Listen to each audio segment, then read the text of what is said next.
Eli Red was setting the table for one when the knock came. 3 slow raps on the door. It wasn't the wind.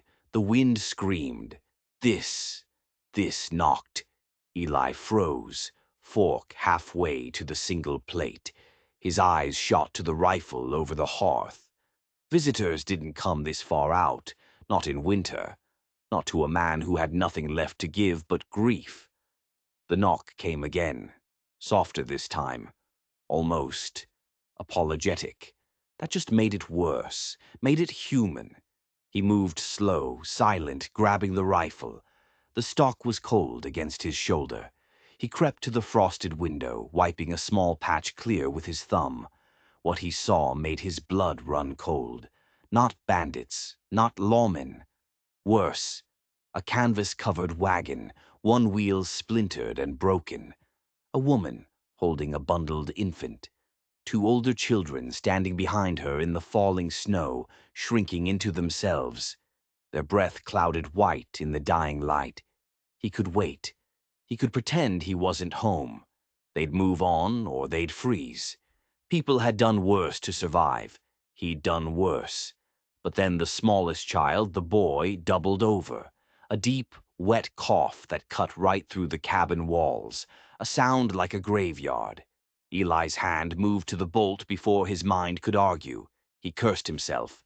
Cursed them. He unbarred the door. It swung open with a groan. The wind tore at his shirt, and the cold bit his face. The woman didn't beg. She didn't cry. She just held his gaze, her eyes steady, despite the exhaustion carved into her face like lines in old wood. "One night," she said, her voice thin but not weak. "Please. The storm's closing in. We won't make it to the next town." Eli looked past her at the kids. The girl, maybe 12, had her arms wrapped around the boy, who was half her size. Both were shivering so hard their teeth chattered. He looked back at the woman. She was holding on by a thread. "One night," Eli said, his voice rough from 2 years of disuse. "That's all I got to give." Relief flickered across the woman's face, so fast he almost missed it. "That's all we're asking." He stepped aside. The family filed in. They moved like people used to being unwelcome, quiet, small, taking up as little space as possible. They huddled near the door, dripping snow and fear onto his floor. Eli bolted the door behind them, a sound of finality. "Sit," he said, waving them toward the fire. "Warm up." The woman set the infant down carefully on the hearthstones. She began unwrapping layers and layers of blankets. The older children pressed close to the flames, hands outstretched, skin nearly blue. Eli added wood to the fire. More than necessary. He didn't like this. He didn't like strangers. The cabin filled with the smell of wet wool, wood smoke, and something else. Fear. As the woman pulled back the last blanket, Eli caught sight of the baby's face, and his heart stopped. A pink crescent-shaped scar curved along her temple, just above her left eye. His chest tightened. He knew that scar. He knew it. His mind flashed, not with memory, but with a warning. The woman looked up, met his eyes. She studied his face, searching, remembering, but not quite finding it. He was a different man now, harder, grayer, emptier. Then she looked away. "Thank you," she said softly. "Most folks, they see a wagon with no man. They just see trouble." Eli turned his back, staring at the stew on the stove. "Most folks are fools," he said. Outside, the wind howled like a hungry wolf. The snow began to fall in earnest, thick and fast and final. The door was closed. There was no turning back. They were trapped, all of them. They moved like people who had learned to be invisible. The woman, she hung their wet coats on pegs by the door. The girl helped her brother out of his worn-out boots, setting them carefully by the fire to dry. The baby made small cooing sounds but didn't cry. Too quiet. Eli stood by the window, watching them in the reflection. It had been 2 years since anyone else had stood in this cabin. 2 years since he'd heard voices that weren't the ghosts in his own head.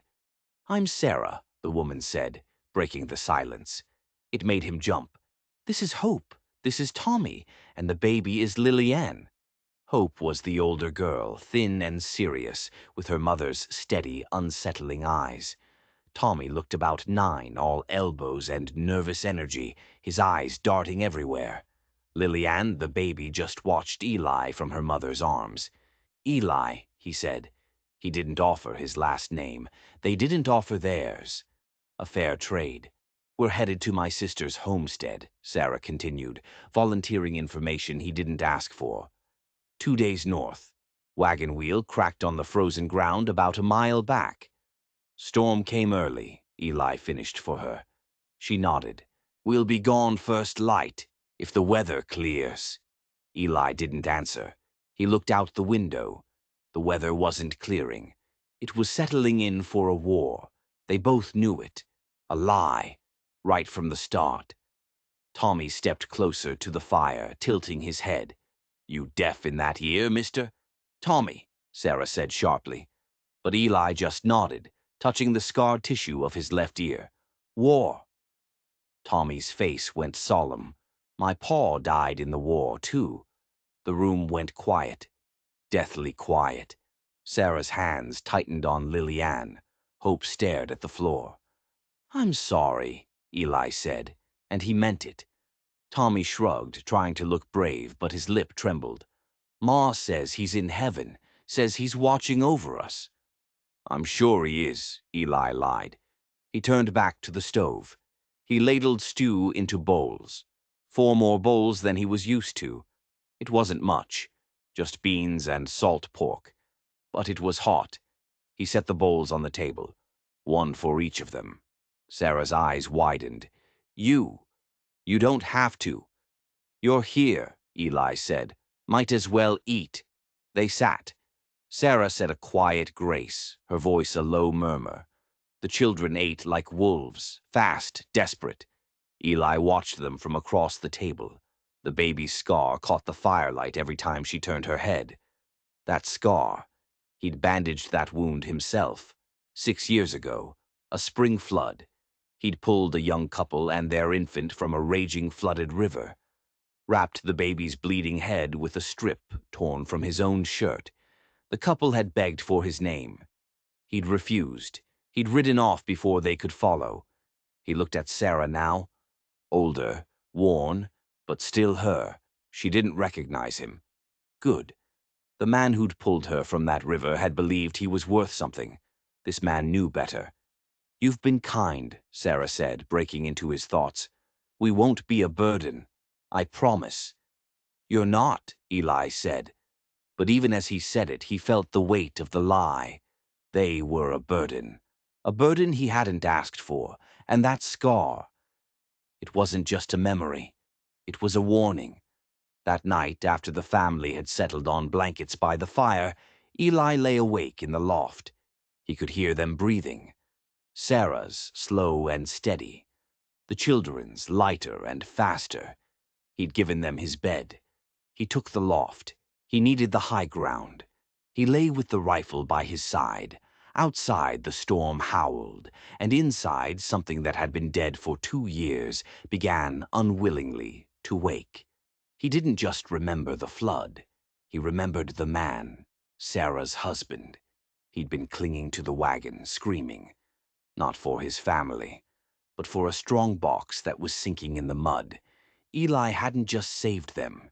He'd seen them. And he'd seen a man who cared more for money than his own wife and child. A man who, when Eli dragged him to shore, hadn't thanked him. He'd just spit and said, "You should have gotten the box, you fool." Eli had almost let him drown. Now his widow was sleeping by his fire. This wasn't a coincidence. This was a reckoning. He sat alone in the pre-dawn darkness, staring at the dying embers. Sarah and the children still slept. 6 years ago. Spring flood season. He'd been riding fence line back when he had fences to ride. Heard the screaming, high and desperate, cutting through the roar of the swollen river. He'd spurred his horse. A wagon, overturned, halfway submerged. The man, John, clinging to the side. And Sarah and the infant, Lily Ann, being swept downstream. Eli didn't think. He just acted. Dove in. The current was brutal, tearing at him. He caught Sarah first, dragged her to the shallows. She was screaming for her baby. He went back. The infant was under, tiny fists flailing. He grabbed her, fought his way to shore. She wasn't breathing. He'd pressed on her chest, breathed into her mouth, prayed harder than he'd ever prayed. She coughed, gasped, screamed, alive. He'd patched the gash on her head with his shirt. The scar. The man, John, crawled out of the river, bleeding from his own gash. "Thank you," he'd said, his eyes on the sinking wagon. "The box. My box." "Your family is here," Eli had snarled. "What's your name?" Sarah had cried, clutching the baby. "Please tell us your name." But Eli had already mounted his horse. "Just doing what's right," he'd said, and ridden off. He'd felt alive. 3 months later, his wife, Mary, got sick. 6 months after that, she was gone. And Eli learned that saving strangers was easy. It was saving the people you loved that broke you. He blinked, pulled back to the present by a sound. Sarah. She was stirring, sitting up, wrapping a shawl around her shoulders. She saw him watching from the loft. "Couldn't sleep?" she asked quietly. "Never can," Eli said. He climbed down the ladder. She came to sit near him by the fire, careful not to wake the children. For a long moment they just listened to the wind. "We were saved once before," Sarah said, her voice a whisper. "By a stranger. Maybe 6 years ago." Eli's throat tightened. "There was a flood, my husband and I, and Lily Ann. She was just a baby. A man pulled us out of the river." Eli said nothing. "We never got his name," Sarah continued. "He left before we could thank him." She was looking right at him. Did she know? But I think about him sometimes. Wonder if he knows he saved more than just our lives that day. "How so?" Eli managed, his voice a rasp. "He gave us time," Sarah said. Her voice was flat, emotionless. 3 more months with my husband before we lost him." "The war?" Eli asked. "No," Sarah said. Her voice wavered. A hunting accident. The same river. It took him." Eli's blood ran cold. "The same river." "That stranger," Sarah said. "He gave me 3 more months to prepare. That's more than most people get." Eli couldn't speak. This wasn't the story he remembered. The grieving widow. This was something else. "I like to think that man knew he was worth something," she said. "That he mattered." She stood, went back to her children, pulled the blanket up over Hope. Eli stayed by the fire, the weight of her words pressing against his chest. A hunting accident. Or was it? He thought about the man clinging to the wagon, the man who cared more for a box than his family. He thought about Sarah's flat, cold voice. It took him. By morning it was clear they weren't going anywhere. The snow had piled 3 feet high against the cabin walls. The wagon wheel would take days to fix, even if the weather broke. They were trapped. Together. And Eli had to decide. Tell Sarah the truth. That he was the man from the river. Or let the past stay buried. He looked at Lily Ann, at the scar he'd given her trying to save her life. Some things, he thought, were better left forgotten. But the fire, it seemed, had other plans. By the second day, the cabin had stopped feeling like his. It smelled different, like biscuits. Sarah had found his meager supplies, beans, cornmeal, a strip of dried venison, and somehow she'd made it stretch. She'd made it into a home. It made Eli sick. Hope tended the fire like she'd been doing it her whole life, reading to Lily Ann from a worn Bible in a soft, patient voice, but her eyes, they followed Eli everywhere. Tommy, the boy, he was the worst. He shadowed Eli, asking questions. A million questions about the ranch, about horses, about how to survive. "Do you have cattle, Mr. Red?" Tommy asked. "Just Eli," he corrected. "And no, lost them 2 years back. Drought took the grass, took everything." "What about your wife?" Hope asked, her voice quiet. She flushed when Sarah shot her a look. "I'm sorry, that's not my business." But Eli found himself answering. "She got sick, winter fever. Nothing I could do." Sarah, stirring a pot at the stove, glanced over. Her eyes held understanding. Not pity. Understanding. "You stayed here? After?" she asked. "Didn't know where else to go," Eli said. The cabin fell quiet. Tommy broke the silence. "My pa used to say a man without a home is like a tree without roots," says he, "just blows wherever the wind takes him." "Your pa was a smart man," Eli said, testing. "Ma says so too," Tommy said. "Says he died doing the right thing. Says that's what matters." Eli looked at Sarah. She met his gaze, unflinching. A lie. A bold-faced lie. Why? Why was she feeding her kids this story? That afternoon, Hope found the tintype. It was tucked behind a shelf. Eli and Mary, smiling, impossibly young. "She's beautiful," Hope whispered. Eli took the photograph, his hands unsteady. He hadn't looked at it in 2 years. "She was," he said. "What was her name?" Hope asked. "Mary," Eli said. She thought I was better than I was. Spent my whole life trying to be the man she saw." Sarah, folding blankets nearby, stopped. "Trying to be good is the same as being good, Eli. The only difference is who's judging." "Then I've been judged wrong my whole life," Eli said. "Or maybe," Sarah said gently, "you've been doing the judging." Her words hit him like a fist. That night, Eli set the table for 5. He didn't know why. Sarah noticed. She said nothing. But when she passed him the cornbread, her hand brushed his. For the first time in 2 years, the silence didn't feel like grief. It felt tense, like the air before a lightning strike. And he realized with a jolt that this family, they weren't just a burden. They were a threat to the neat, empty, miserable life he'd built. Later, the boy asked Eli to teach him knots. "My paw was gonna," Tommy said. "Before, you know." They sat by the fire, a length of old rope between them. The same rope Eli had used to tie off his horse the day of the flood. His hands moved slowly, muscle memory taking over. "This one's a bowline," Eli said. "See how it loops? Won't slip, won't bind. Saved my life more than once." Tommy's brow furrowed in concentration. "How'd it save your life?" Eli hesitated.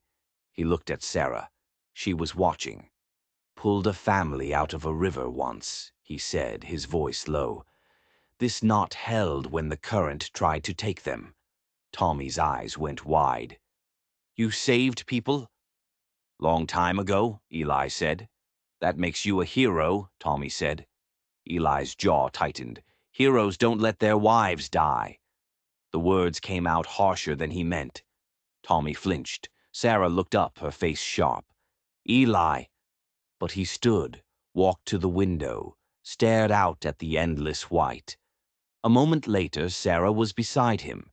She didn't touch him, just stood close enough that he could feel her warmth. "You can't save everyone," she said quietly. "Some things aren't yours to carry." "Then what am I supposed to do with it?" Eli asked, his voice breaking. "You let someone else help carry it," Sarah said. She reached out, placed a hand on his arm. The touch was light, but it burned. It burned like a brand. Eli looked down at her hand, then at her face. "You've been alone too long," she said. "I can see it. A man can't carry everything by himself." Before Eli could answer, Lily-Ann toddled over. She raised her arms to Eli, not to Sarah, to him. "She wants you to hold her," Sarah smiled. Eli froze. "I don't," She trusts you, Sarah said. That's not something she gives easily. Slowly, Eli bent down. Lillian wrapped her arms around his neck, resting her head on his shoulder. He held her carefully, like she might break, like he might break. She patted his bearded face, giggling. And something inside Eli, something he'd kept locked tight for 2 years, it cracked. Sarah watched him, her eyes shining. "See," she whispered, "you're still worth something." That evening, Tommy practiced his knots. Sarah made supper. Hope read aloud from the Bible. And Eli holding a baby who didn't know he'd saved her life. He felt the weight of the world shift. But later, after the children were asleep, things took a dark turn. Sarah picked up the rope Tommy had been using, the rope from Eli's saddle. She ran her fingers over it, frowning. "This rope," she said, her voice suddenly cold. "It feels familiar." Eli's heart stopped. "Where'd you get it?" she asked, her eyes boring into his. "Had it a long time," Eli said, too quickly. Sarah looked at him. Her gaze wasn't warm anymore. It was searching, suspicious. "My husband," she said. "He had a rope just like this. He was a collector of things." "It's just a rope, Sarah." "Is it?" she said. Before she could ask more, hope stirred in her sleep. The moment passed, but the trust, it passed too. That night, Eli lay awake, staring at the ceiling. She wasn't just a widow, and she hadn't been honest about her husband. What if? What if the hunting accident wasn't an accident at all? What if the man from the river, the man who cared more for his strongbox? What if Sarah had finally had enough? The wind howled, the fire burned low, and Eli made a choice. He would not tell her who he was. He would carry this secret, just until they were gone, just until it was safe to be alone again. He was checking his traps the next morning, 100 yards from the cabin, when he saw it. Tracks, not his, not Sarah's, not the kids'. Heavy boots, a single man. The tracks led from the woods, circled the cabin twice, and then vanished back into the trees. Someone had been watching them. All night. Eli's blood turned to ice. He ran back to the cabin. He didn't bust in. He eased the door open. Sarah was at the stove, humming. The kids were playing by the fire. A perfect, peaceful, domestic lie. "We need to talk," Eli said. His voice was flat, dead. The humming stopped. "What is it?" Sarah asked. "There's tracks. Outside. Someone was watching this cabin last night." Sarah's face went white, not with fear, with recognition. "Hope, Tommy," she said, her voice like steel. "Get your coats. Pack the blankets." "Ma," Hope said, her voice trembling. "Now!" They scrambled to obey. "Who is it, Sarah?" Eli demanded, grabbing his rifle. It's no one, just a traveler." "A traveler," Eli repeated. "Who circles your cabin in a blizzard? Who are you, Sarah? What did you do?" "I didn't do anything." "Your husband," Eli pressed. "The hunting accident. That's not the whole story, is it?" "You don't know anything," she shrieked. "I know what I saw," Eli roared back. "I saw him at the river. I saw him try to get his strongbox before he tried to get his wife. I was there, Sarah." The cabin went silent. The only sound was the wind. Sarah stared at him, her face crumpled. "You," she whispered. "It was. You. It was me," Eli said, his voice grim. "Now you tell me who's out there in that snow, or so help me, I will throw you all out myself." "You can't," she whispered, tears streaming down her face. "They'll kill us." "Who?" "His brothers," she said, her voice breaking. "My husband, John. He wasn't just a bad man. He was. He was an outlaw. He and his brothers. They robbed a bank." Eli's stomach dropped. "The strong box," he breathed. "It was full. Sarah said. All of it. He tried to kill us that day in the river. He knew I wouldn't let him keep it. He drove us in on purpose, a twist so dark it stole Eli's breath. The hunting accident wasn't an accident, she whispered. He came back for me, for the kids. He said he'd finish the job. I had to. It was him or us. She'd killed him. This quiet, gentle woman was a killer. His brothers, Sarah choked out. They think I took the money. They've been hunting us ever since. They think I have the box. Do you? Eli asked. No, it sank. It sank in that river. I've been running for 6 years. I have nothing. A shout from outside. Sarah, we know you're in there, girl. A man's voice, deep and cruel. We see the smoke. We know you're with the old man. Send her out, and we'll let you live. Eli looked at Sarah. Her eyes were wild with terror. They'll kill the children, she said. No, they won't, Eli said. He checked the load in his rifle. Because they're not getting in. There's 3 of them, she cried. They're the Gentry brothers. They're murderers. Good, Eli said, his voice a low growl. I was worried I was out of practice. What are you doing? You've been alone too long, Eli said, throwing her own words back at her. A person can't carry everything by themselves. He looked at Tommy. Boy, those knots I taught you. You think you can make a snare? A big one? Tommy's eyes, wide with fear, suddenly hardened. He nodded. Hope, Eli said to the girl. You ever used one of these?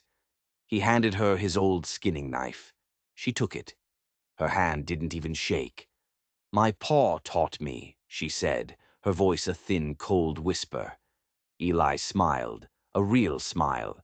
Good, Sarah, you take the kids, get in the loft, and you bolt it. What about you? She cried. I'm the man who pulls people from rivers, Eli said, and I'm not gonna let this one drown. He pushed them toward the ladder. Eli, Sarah screamed, go! He heard the bolt slide home above him. He turned to the door. You want her? Eli shouted into the storm. You'll have to come through me. The first shot splintered the door right next to his head. The siege had begun. He's alone, the voice outside roared. Get the axe! Eli fired through the window, shattering the glass. A scream of pain. He got me! Jed! He shot me! Shut up, Luke. It's just his arm. Now bust it down. The heavy thud of an axe bit into the door. Eli scrambled, kicking over the heavy oak table. He jammed it against the door, bracing it with his shoulder. The wood splintered. Thud, thud, thud. A panel cracked. A hand reached through, fumbling for the brace. Eli didn't hesitate. He swung his rifle butt hard, a crunch of bone, a howl of agony. My hand! He broke my hand! Useless! The first voice, Jed, screamed. Move, I'll do it! Eli reloaded. He knew he was outnumbered. This wasn't a fight. It was a delay. Sarah, he yelled, his back pressed to the weakening door. Is there another way out? The root cellar, she screamed back from the loft. Under the floorboards, by the hearth. Of course. The one place he never used. The axe broke through. The door splintered, the table brace shattering. The door flew open. Jed Gentry stood there, a big bearded man with dead eyes. He held a revolver. Behind him, his brother Luke clutched a bleeding arm. The third, the one with the broken hand, was writhing in the snow. Old man, Jed spat. Big mistake. Get out of my house, Eli said. This ain't your house no more. Jed raised the pistol. Now, where is she? From the loft a shot rang out. Not a rifle, a small pop. Jed's eyes widened. He looked down. A small dark hole had appeared in his chest. He looked up at the loft. Confused. Sarah? He whispered. Then he fell, face first, onto the cabin floor. Dead. Eli stared. He looked up. Sarah was peering down, a tiny Derringer pistol in her shaking hand. "My husband's," she whispered. I kept it." The brother, Luke, stared at his dead brother. He stared at Eli. He stared at Sarah. And then he ran. He ran screaming back into the blizzard. The third brother was already gone. Silence. The wind howled, blowing snow into the open doorway. The fire crackled. A dead man lay bleeding on Eli's floor. It was over. Eli slowly, painfully pushed the broken door shut. He slumped against it, his rifle clattering to the floor. His hands were shaking, not from cold. He heard the loft bolt slide back. Sarah climbed down. She looked at the body. She looked at Eli. She didn't cry. She just walked over to him. She reached out, took his hand. "Maybe saving isn't your job anymore," she said, her voice shaking. "Maybe just staying. Just being here. That's enough." "Staying's harder than leaving," Eli said. "I know," Sarah said. "I've thought about leaving 100 times. But then I look at my children, and I remember they need me to stay." She squeezed his hand. "You're staying," she said. "You opened your door. You let us in. That's not nothing." Eli looked at her. Really looked at her. At the strength in her face, the steel in her spine. The woman who had survived a monster. The woman who had saved her children. The woman who had just saved his life. He realized he wasn't falling in love with her. He was in awe of her. It felt like breathing after being underwater for 2 years. "Thank you," he said. "For what?" Sarah asked. "For staying," Eli said. Outside, the storm began to ease. Inside, something fragile and new and terrifying took root. Sunlight on snow was the cruelest thing Eli had seen in years, because it meant they could leave. The storm had passed. The sky was a sharp, clear blue. The world was silent, draped in white. They had buried Jed Gentry in the hard frozen ground. It had taken hours. Now Sarah and the children were packing. The wagon wheel was still broken. "We'll walk," Sarah said. "You'll die," Eli said. "It's 2 days to the next town. In this." "We won't," she said, her jaw set. We've got an aunt, Mary, in the next county." "Aunt Mary?" Eli asked, his wife's name, a bitter joke. "We'll make it." Tommy approached, scuffing his boots in the snow. "Mr. Eli, why don't you come with us?" The boy's hopeful face was a punch to the gut. "You could help us build Aunt Mary's cabin. We'd like that." Eli's throat closed. "I can't," he said. "Why not?" Tommy asked. "Because I don't. I'm not."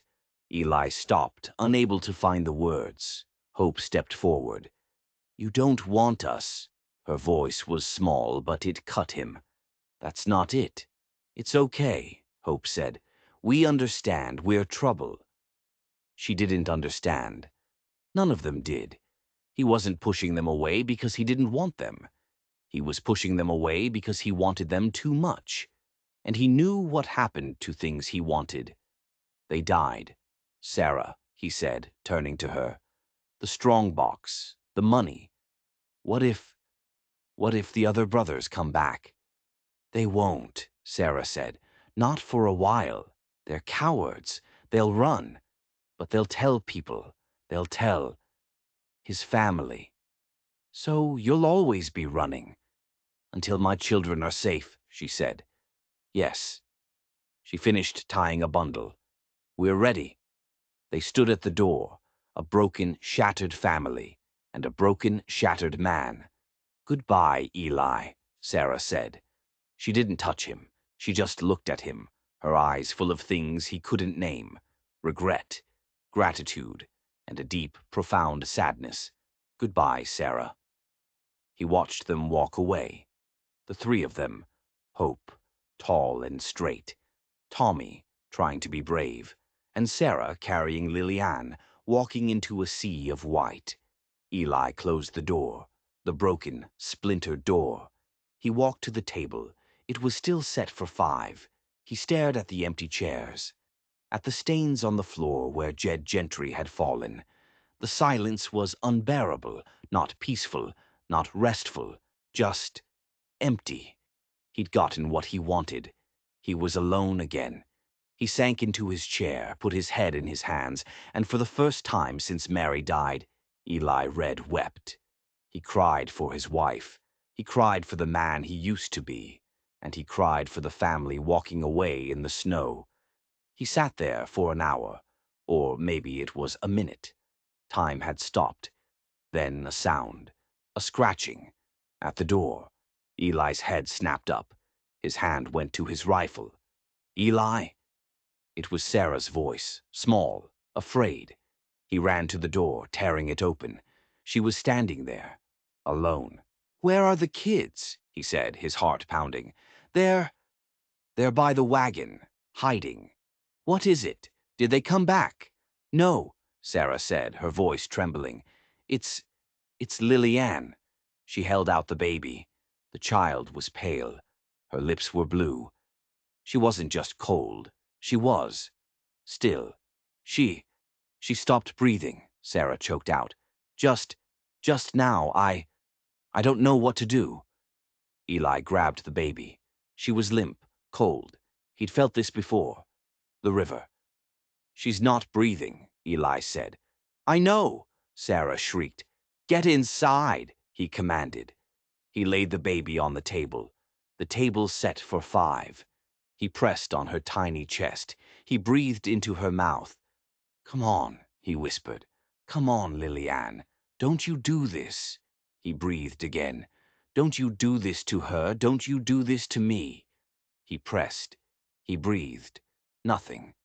"She's gone," Sarah sobbed, sinking to the floor. "She's gone. My baby." "No," Eli said, his voice a roar. He pressed again, harder, breathed. "You lived through the river," he yelled at the tiny, still face. "You lived through your father. You lived through the cold. You are not dying here." He breathed into her mouth, a desperate, angry prayer. A cough, a tiny, rattling gasp. Lillian's eyes flew open. She screamed. A raw, furious, beautiful sound. Sarah scrambled to her feet. Eli scooped up the crying baby, wrapping her in his own coat, pressing her to his chest.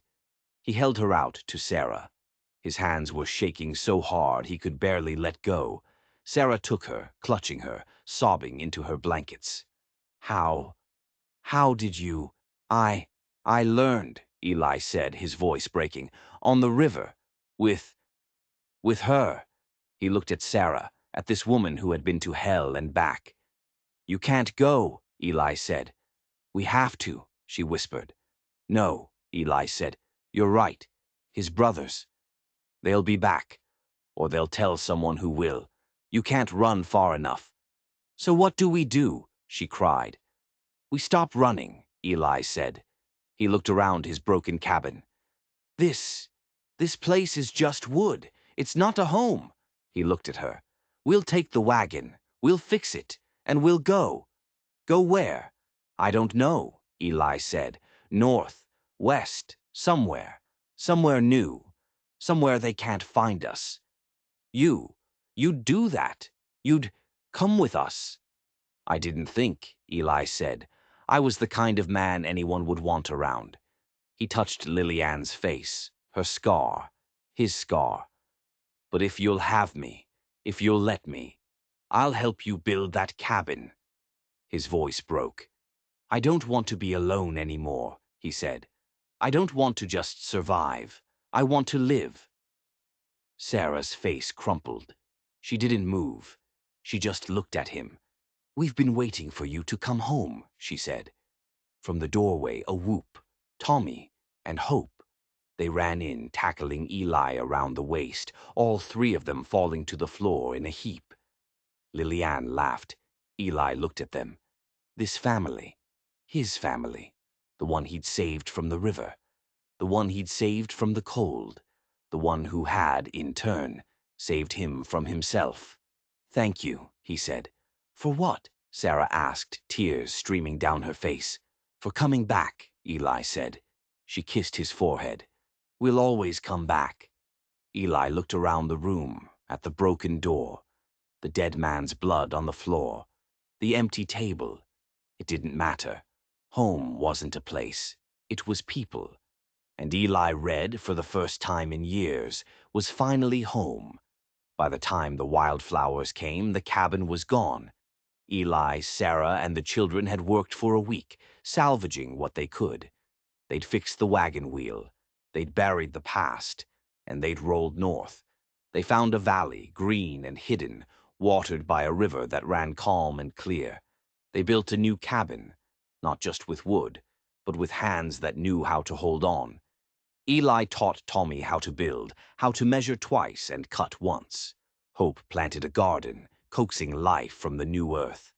Sarah taught Eli how to smile again.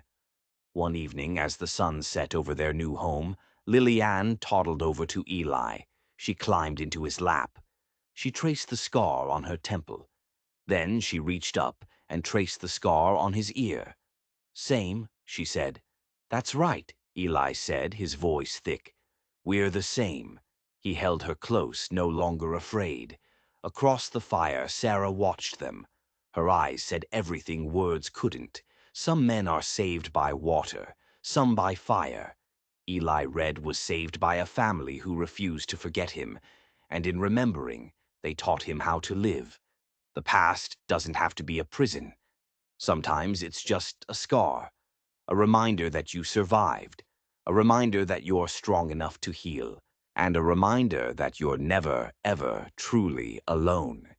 If you enjoyed this story, don't forget to hit that subscribe button and ring the bell so you never miss another story of survival and second chances.